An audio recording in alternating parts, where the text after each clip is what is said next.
Ivangeli ngokubhalwe nguMateyu. Umlibo wokuzalwa kukaYesu Kristu.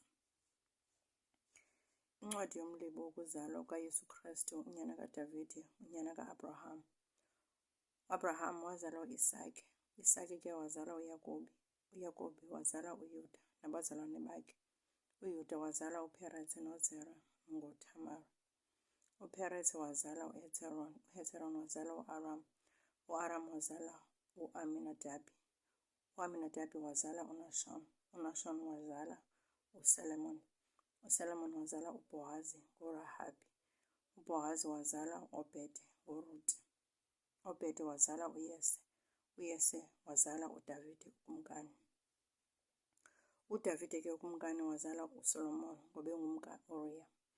uSolomon wazala uRehabham, uRehabham wazala uAbiya, uAbiya wazala uAsa, uAsa wazala uYoshafati, uYoshafati wazala uYoram, uYoram wazala uUziya, uUziya wazala uYotham, uYotham wazala uAhazi, uAhazi wazala uHezekiya, uHezekiya wazala uManase, uManase wazala uAmon, uAmon wazala uYosiya, uYosiya wazala uYekhoniya nabazalwane bakhe ngexesha lokufuduselwa kwabo eBhabhiloni. Emveni ke kokufuduselwa kwabo eBhabhiloni, uYekhoniya wazala uSalathiyeli, uSalathiyeli wazala uZerubhabheli, uZerubhabheli wazala uAbhihudi, uAbhihudi wazala uEliyakhim, uEliyakhim wazala uAzore, uAzore wazala uTsadoki, uTsadoki wazala uYakhini, uYakhini wazala uElihudi, uElihudi wazala uElazara, uElazara wazala uMathani, uMathani wazala uYakobi, uYakobi ke wazala uYosefu, indoda kaMariya, ekuthe ngaye kwazalwa uYesu okuthiwa nguKristu. Zonke izizukulwana ngoko ezithabathela kuAbraham zizise kuDavide zizizukulwana ezili-14, nezithabathela kuDavide zizise ekufuduselweni kwabo eBhabhiloni zizizukulwana ezili-14, nezithabathela ekufuduselweni kwabo eBhabhiloni zizise kuKristu zizizukulwana ezili-14. Ukuzalwa kukaYesu. Ke kaloku ukuzalwa kukaYesu Kristu kwaye kungolu hlobo. Kwathi akubona ukuba unina uMariya useleganelwe uYesu bengekahlangani, wafunyanwa emithi ngomoya oyingcwele. Wathi ke uYosefu indoda yakhe engolilungisa, engathandi ukumhlaza ekuhleni, wanga angamala ngasese. Akubona ukuba uyazicinga ezi zinto, naso isithunywa seNkosi sibonakala kuye ephupheni sisithi, Yosefu nyana kaDavide, musa ukoyika ukumthabathela kuwe uMariya umfazi wakho, kuba oko kukhawulweyo ngaphakathi kwakhe kungomoya oyingcwele. Uya kuzala unyana ke, umbize ngegama elinguYesu, kuba yena eyakubasindisa abantu bakhe ezonweni zabo. Ke kaloku oku konke kwenzeke ukuze zizaliseke okwathethwayo yiNkosi ngomprofeti isithi, yabonani intombi le iya kumitha izale unyana, bambize ngegama elingu-Imanuweli. Oko kukuthi ngentetho eyavakalayo, uThixo unathi. Wathi ke uYosefu yavukile ebuthongweni, wenza ngoko besimisele ngako isithunywa seNkosi, wamthabathela kuye umfazi wakhe. Waza ke akamazi wade wazala unyana wakhe wamazibulo, wambiza ke ngegama elinguYesu. Izazi ezavela empumalanga. Kuthe ke akubona ukuba uYesu uzelwe eBhetlehem elakwayuda, emihleni kaHerode ukumkani, kwabonakala kufika eYerusalem izazi zivela empumalanga zisithi, uphi nalo uzelweyo ukumkani wamaYuda, kuba sibone inkwenkwezi yakhe empumalanga size kumnqula. Uthe uHerode ukumkani akuva, wakhathazeka yena nayo yonke iYerusalem naye. Wahlanganisa ke bonke ababingeleli abakhulu nababhali babantu, wababuza ukuba ube kuzalelwa phi na uKristu. Bathe ke kuye, eBhetlehem yelakwayuda, kuba kubhaliwe ngumprofethi kwathiwa, nawe Bethlehem, mhlaba wakwayuda, akunguye nakanye omncinanana phakathi kwabalawuli bakwayuda, kuba kuwe apha kuya kuphuma umlawuli onguyena uya kubalusa abantu bam amaSirayeli. Kwakuba njalo, uHerode ezibize ngasese izazi ezo, waqondisisa kakuhle kuzo ixesha lokubonakala kwenkwenkwezi leyo. Wazithuma ke eBhetlehem wathi, hambani niye nicokise ukubuzisa ngomntwana lowo. Xa ke nithe namfumana, ze nindibikele ukuze nam ndiye kumnqula. Zimvile ke zona ukumkani, zahamba. Nantso inkwenkwezi leyo zayibonayo empumalanga izandulela, yada yaya kuma phezu kwendawo abekuyo umntwana lowo. Zathi ke zakuyibona inkwenkwezi, zavuya ngovuyo olukhulu kakhulu. Zingenile endlwini, zambona umntwana enoMariya unina, zawa phantsi, zaqubutha kuye.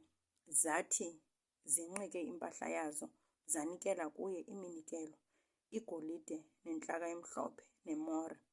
Zathi kuba zihletyelwe nguThixo ephupheni ukuba zingabuyi ziye kuHerode, zemka ngayimbi indlela ukuya ezweni lakowazo. Intsabo yokuya eYiputa. Zithe zakubona ukuba zimkile ke zona, naso isithunywa senkosi sibonakala kuYosefu ephupheni, sisithi, vuka, umthabathe umntwana nonina, usabele eYiputa, uze ube khona apho ndide ndikuxelele, kuba uHerode uhlalele ukumfuna umntwana lowo ukuba amtshabalalise. Evukile ke yena, wamthabatha umntwana nonina ebusuku, wemka waya eYiputa. Waba khona apho wada wabhubha uHerode, ukuze kuzaliseke okwathethwayo yinkosi ngumprofeti.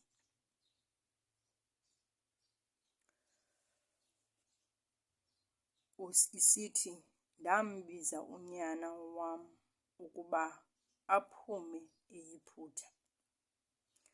uHerode ubulala abantwana baseBhetlehem. Ke kaloku uHerode akubona ukuba izazi zidlale ngaye, waba nomsindo kunene, waze wathumela wababulala bonke abantwana abaseBhetlehem nakuyo yonke imida yayo, abaminyaka 2 bezelwe nangaphantsi, elungelelanisa nexesha abeliqondisise kakuhle kuzo izazi. Kwandula ukuzaliseka okwathethwayo nguYeremiya umprofethi esithi, kwavakala izwi eRama, isimema nesililo nesijwili esikhulu, uRakeli elilela abantwana bakhe, engavumi ukuthuthuzeleka ngokuba bengasekho. Ukubuya eYiputa. Akubona ukuba ubhubhile ke uHerode, sabonakala isithunywa senkosi sibonakala ephupheni kuYosefu eYiputa, sisithi, vuka, umthabathe umntwana nonina, uye ezweni lakwaSirayeli, kuba bafile abo bebezonda ubomi bomntwana. Wavuka ke, wamthabatha umntwana nonina, weza ezweni lakwaSirayeli. Ke kaloku akuva ukuba uAkhelawo ungukumkani kwelakwaYuda esikhundleni sikaHerode uyise, woyika ukuhamba asinge khona. Wathi ke, ehletyelwe nguThixo ephupheni, wemka waya kumacala elaseGalili.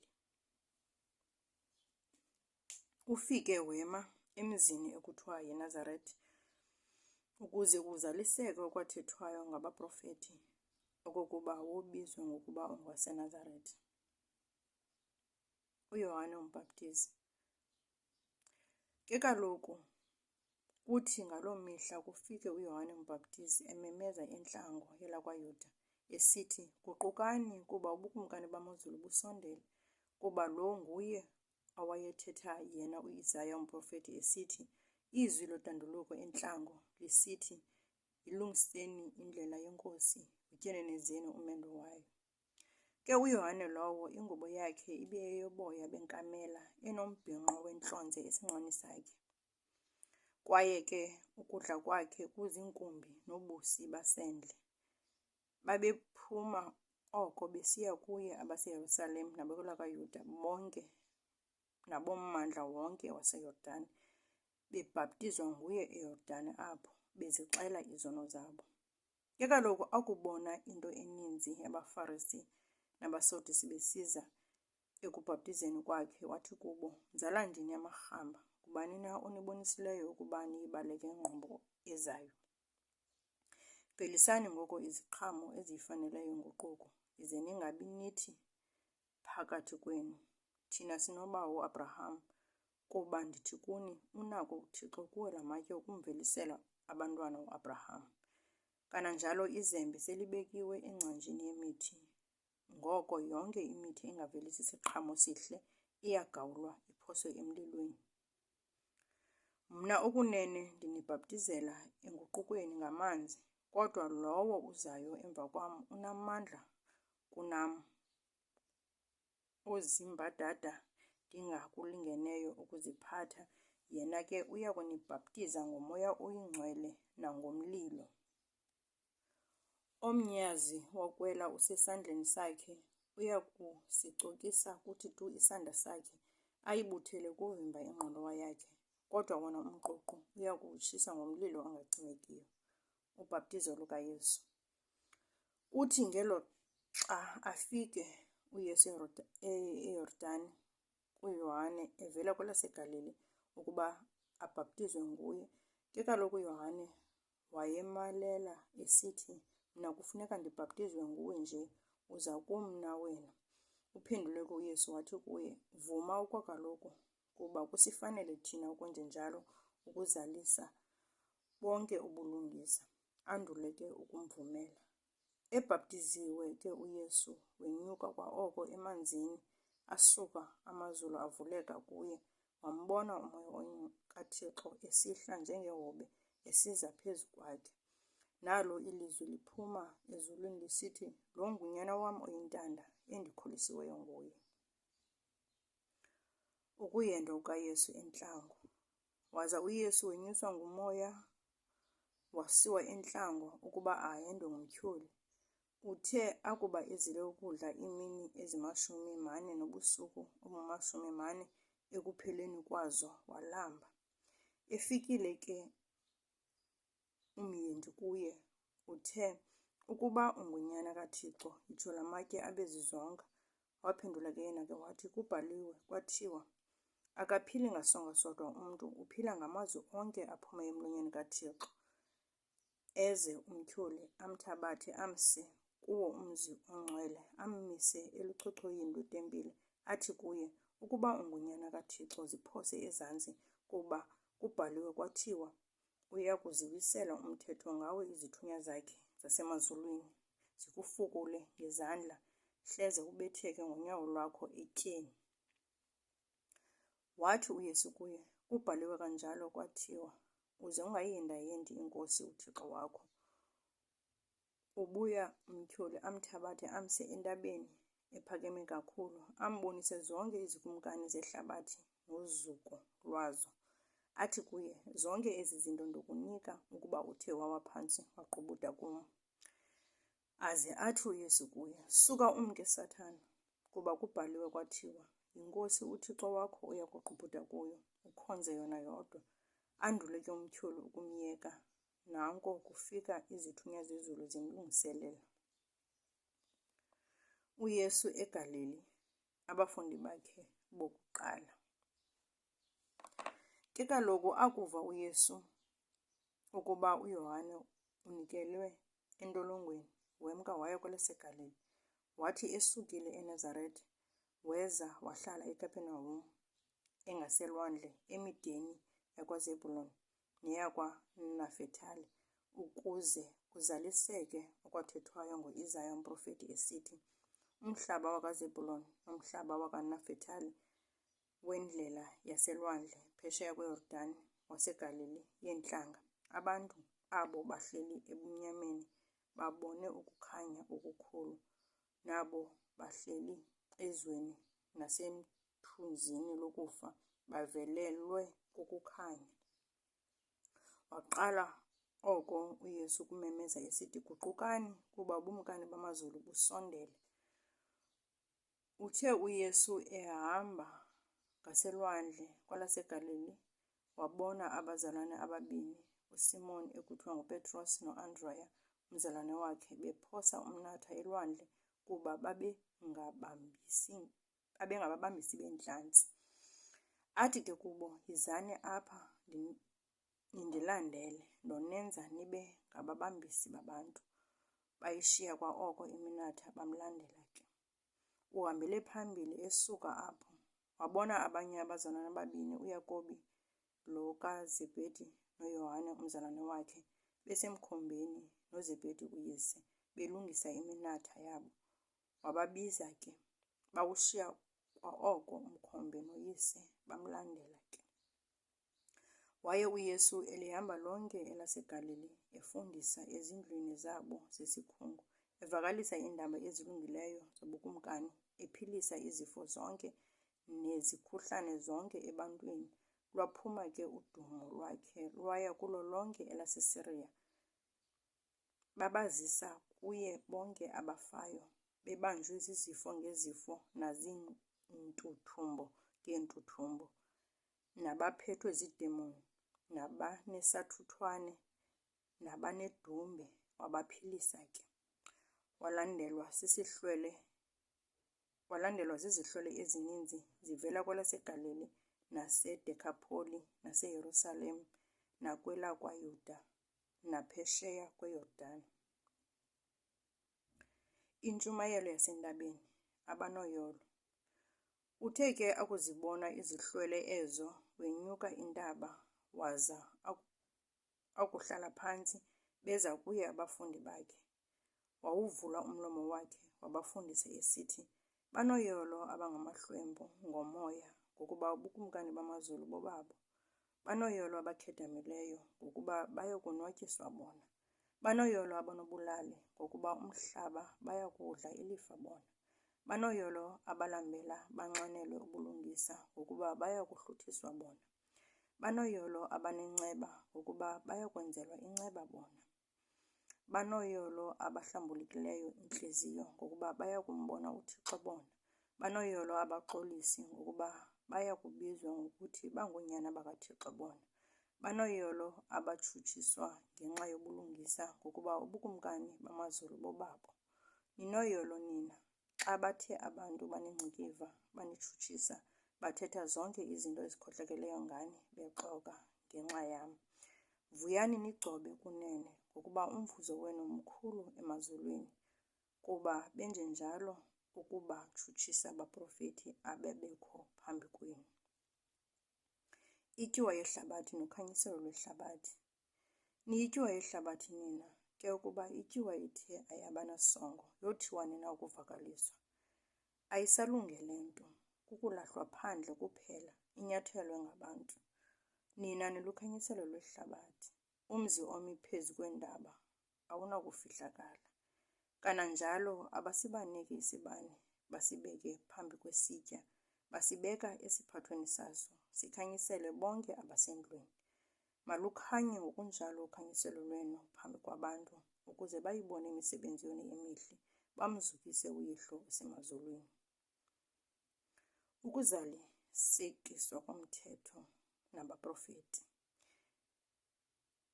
Ningabi ndize kuchitha umthetho, nokuba ngabaprofeti andize kuchitha, ndize kuzalisekisa. Kuba inene ndithi kuni, kodwa kudlule izulu nehlabathi, kungakhange kudlule nalinye iganyana, nokuba lisuntswana emthethweni, kude kwenzeke oko. Othe ngoko wachitha noko umnye kule mithetho mincinanana, wabafundisa abantu ngokunjalo, kothiwa ungomncinanana ebukumkani bamazulu. Othe wenza wafundisa ngayo, kothiwa ngomkhulu ebukumkanini bamazulu. Kuba ndithi kuni, ukuba ubulungisa benu abuthanga bugqithe kakhulu kobababhali nabaFarisi, anisayi kuza ningene ebukumkanini bamazulu. Nivile ukuba kwathiwa kumanyange, uze ungabulali, wothi othe wabulala abe sisisulu somgwebo. Ke mna ndithi kuni, wonke umntu ofumana amqumbele umzalwane wakhe, woba sisisulu somgwebo.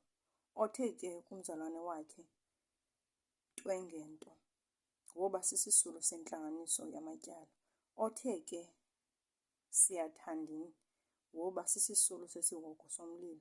Ngoko xa sukuba usondeza umnikelo wakho esibingelelweni, wathi ulapho wakhumbula ukuba umzalwane wakho unendawo ngakuwe, ushiye apho umnikelo wakho phambi kwesibingelelo, uhambe uye uxolelane nomzalwane wakho kuqala, wandule ukuza usondeze umnikelo wakho. Lungisana kamsinya nokumangaleleyo, usesendleleni naye, hleze ummangaleli lowo akunikele emgwebeni, aze umgwebi akunikele kumsila, uze uphoswe entolongweni. Inene ndithi kuwe, akusayi kukha uphume khona apho ude uhlawule nemalana yokugqibela. Nivile ukuba kwathiwa kumanyange, uze ungakrexezi. Ke mna ndithi kuni, wonke umntu okhangela umntu oyinkazana ukuba amkhanuke, uselemkrexezile entliziyweni yakhe. Ukuba ke iliso lakho lokunene liyakukhubekisa, linyothule ulilahle kuwe, kuba kukulungele kanye ukuba kutshabalale libe linye emalungwini akho kunokuba umzimba wakho uphela uphoswe esihogweni.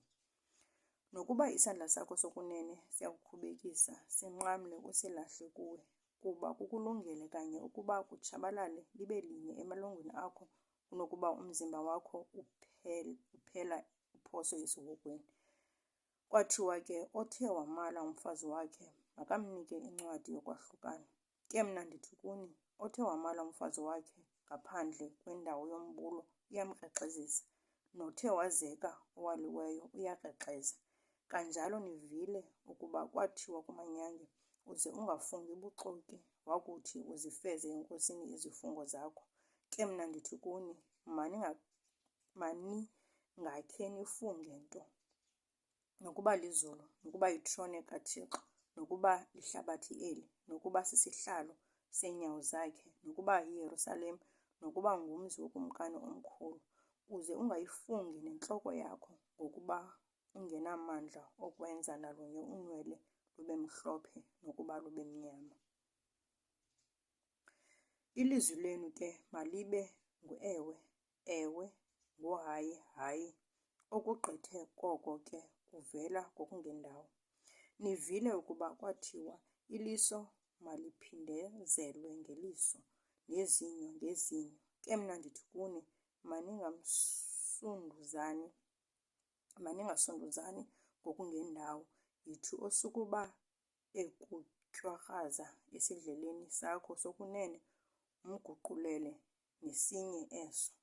Nalowo ufuna ukukumangalela akuhluthe ingubo yangaphantsi, myekele neyokwaleka. Nosukuba ekunyanzelela imayile enye, hamba naye zibe mbini. Mphe lowo ukucelayo, nalowo ufuna ukuboleka kuwe ungamnikeli umva. Nivile ukuba kwathiwa uze umthande ummelwane wakho, uluthiye utshaba lwakho.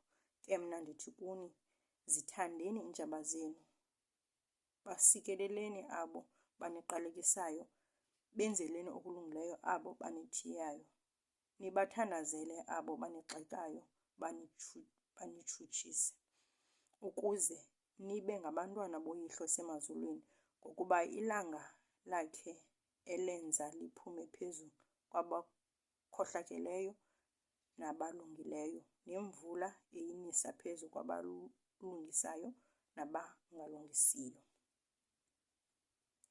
Kuba xa nithe nathanda apho banithandayo, ninamvuzo mni na? Abenzi kwaloo nto yini na nababuthi berhafu? Naxa nithe nabulisa abazalwane benu bodwa, yintoni na egqithiseyo eniyenzayo? Abenje njalo yini na nababuthi berhafu? Ngoko yibani ngabafezekileyo njengokuba uYihlo osemazulwini efezekile. Amalizo nemithandazo nokuzila ukudla.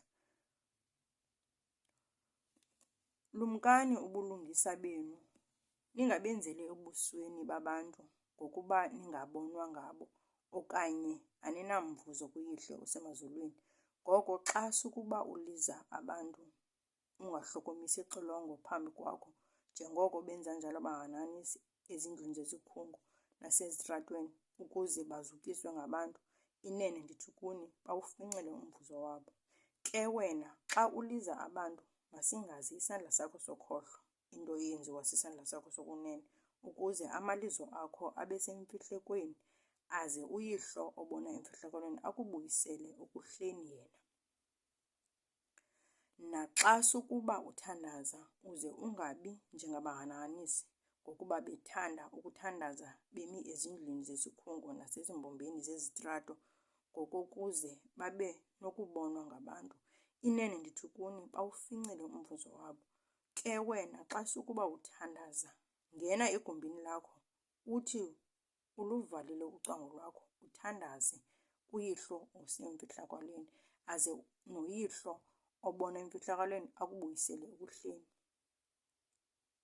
Nithandaza njalo ke, maningenzi milembelele engeyanto njengabeentlanga kuba beba boviwa ngenxa yamazwi abo amaninzi. Ngoko maningafani nabo ukuba ekwazi uyihlo enikusweleyo ningekamceli. Thandazani ngoko nina nenjenje. Baba wethu esemazulwini, malingcwaliswe igama lakho, mabufike ubumkani bakho, makwenziwe ukuthanda kwakho nasemhlabeni njengokuba kusenziwa emazulwini. Siphe namhla isonka sethu semihla ngemihla. Usixolele amatyala ethu njengokuba nathi sibaxolela abo banamatyala kuthi. Ungasingenisi ekulingweni, sihlangule enkohlakalweni, ngokuba bubo bakho ubukumkani namandla nozuko kusekuwo amaphakade. Amen. Kuba xa nithi nibaxolela abantu iziphoso zabo, uyihlo osemazulwini wonixolela nani.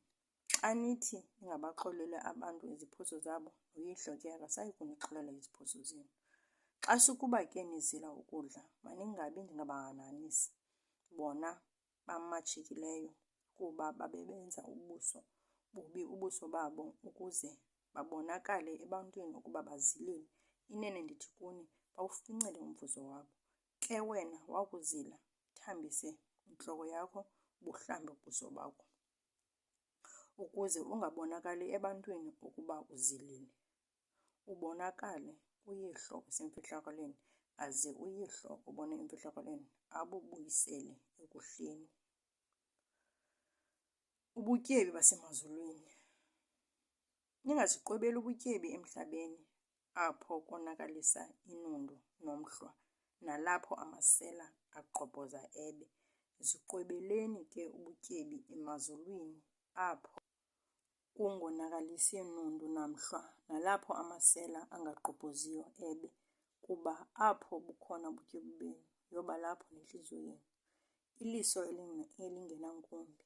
Isibane somzimba liliso. Xa sukuba iliso lakho ngoko lingenankumbi, umzimba wakho uphela wokhanyiseleka. Kodwa xa sukuba iliso lakho likhohlakele, umzimba wakho uphela woba bubumnyama, ukuba ngoko ukukhanya okukuwe kububumnyama, bungakanani na ubumnyama obo. Iinkosi ezimbini. Ukuxhalela ubomi. Akukho mntu unako ukukhonza nkosi zimbini, kuba eyakuyithiya le ayithande leya, athi mhlawumbi abambelele kule ayidele leya. Aninako ukukhonza uThixo nobutyebi. Ngenxa yoko ndithi kuni, musani ukubuxhalela ubomi benu, nisithi nodla ntoni na, nosela ntoni na, kwanomzimba wenu, nisithi niyakwambatha ntoni na. Ubomi abungaphezulu na kuko ukudla, nomzimba ungaphezulu na kwinto yokwambatha. Yondelani ezintakeni zasemazulwini ngokuba azihlwayeli, azivuni, azibutheli kovimba, ukanti ke uyihlo osemazulwini uyazondla. Nina anizidlule kakhulu na? Ngowuphi na ke kuni onokuthi ngokuxhala ongeze ebukhulwini bakhe ikhubhithe ibenye? Kanjalo yini na ukuba nixhalele into yokwambatha? Gqalani iinyibiba zasendle, ukuhloma kwazo azibulaleki, azisonti nokusonta. Ke ndithi kuni noSolomon kubo bonke ubunewunewu bakhe wayengavathiswanga nanjenganye kuzo ezi. Ukuba ke ingca leyo yasendle ethi namhla ibekho ize ngomso iphoswe eziko, wenje njalo uThixo ukuyambathisa, akayi kunambathisa kakhulu ngakumbi nabantundini balukholo oluncinane.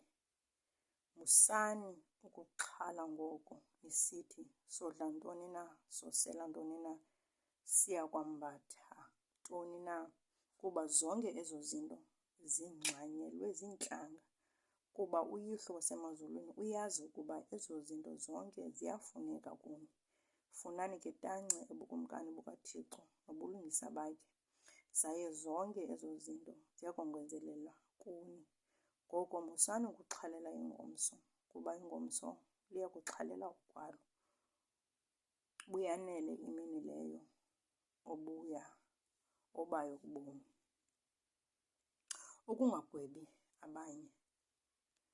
Musani ukugweba ukuze ningagwetywa, kuba ngogwebo enigweba ngalo niya kugwetywa kwangalo nani, nangomlinganiselo enilinganisela abanye ngawo niya kulinganiselwa kwangawo nani. Yini na ke ukuba usibone isibi esisesweni lomzalwane wakho, kanti akuqiqi wona umqadi okwelakho iliso? Okanye angathini na ukuthi kumzalwane wakho, yeka ndisikhuphe isibi eso esweni lakho, kanti nango umqadi kwelakho iliso? Manani, ndini. Ukhuphe kuqala umqadi lowo esweni lakho, wandule ukubona kakuhle ukusikhupha isibi esisweni somzalwane wakho. Ukungakuniki izinja okungcwele.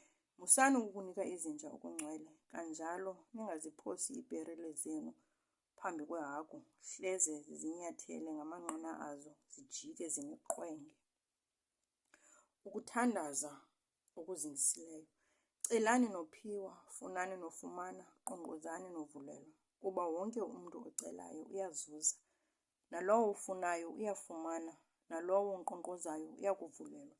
Nguphi na umntu kuni ongathi ukuba unyana wakhe uthe wacela isonka amnike ilitye, athi ukuba uthe wacela intlanzi amnike inyoka? Ukuba ngoko nina nikhohlakele nje niyakwazi ukubapha abantwana benu izipho ezilungileyo, wobeka phi na yena uYihlo osemazulwini ukugqithisela ngokubapha okulungileyo aba bamcelayo? Zonke izinto ngoko nisukuba bangazenza abantu kuni, yenzani ezikwanjalo nani kubo, kuba oko ungumthetho nabaprofeti. Isango elibanzi nelimxinwa. Ngenani ngesango elimxinwa, ngokuba libanzi isango, iphangelele nendlela eya entshabalalweni. Baninzi ke abangena ngalo, ngokuba limxinwa isango, icuthene nendlela eseyibomini. Bambalwa ke abalifumanayo. Abaprofeti ababuxoki. Ke kaloku balumkeleni abaprofeti ababuxoki, abeza kuni ngezambatho zeegusha, ngaphakathi ke beziingcuka eziqwengayo. Nobaqonda ngeziqhamo zabo. Kukhiwe idiliya emithaneni enameva, namakhiwane ezinkunzaneni, nini na? Ngokunjalo yonke imithi elungileyo ivelisa iziqhamo ezihle. Ke wona umthi ongenguwe uvelisa iziqhamo ezibi. Umthi olungileyo awunawuvelisa iziqhamo zibi, nomthi ongenguwe awunakuvelisa iziqhamo zihle. Wonke umntu ongavelisi iziqhamo zihle uyagawulwa, uphoswe emlilweni.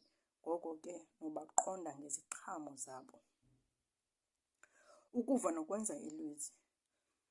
Asingabo bonke abathi kum, Nkosi, Nkosi, abaya kungena ebumkanini bamazulu.